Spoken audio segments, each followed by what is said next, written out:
Ayun, gumanda na. Oh.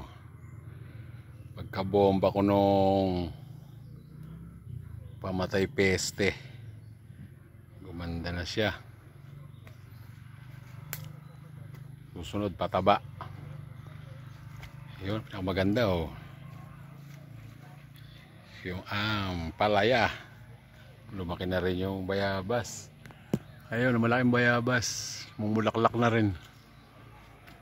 Ayun pa. Oh, gumanda na yung mga sili. Ayun, oh. Ayan. Oh, ito, naka-ready na. Ang isang halera ng pagtatanamang namin ng pechay at mustasa. Ayan. Ayun, nabuhay na uli. Nagtanim ako ng sigarilyas. Ayan, oh. Nabuhay na. Bukat na nag-spray akong pampeste. Hindi na inuod. Eh, mga ampalayan ligaw. May mga bunga na. Sila laki ng holen. Pero the best dyan yung dahon. Ito, ampalayang nakauwi. Ayan, oh, gumagapak na.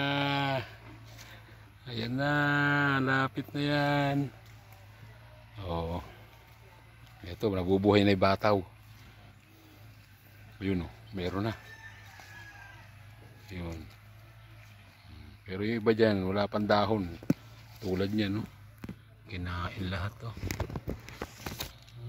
Ayan o. Gano'n sila makakain ngayon. Mamatay na sila. Kalabasa. Dahil kalabasa dyan. Yan. Yun o. Tapos yun o. Papaya. Marami pa yung tatanim na papaya. Yan. Ang garden of vegetable.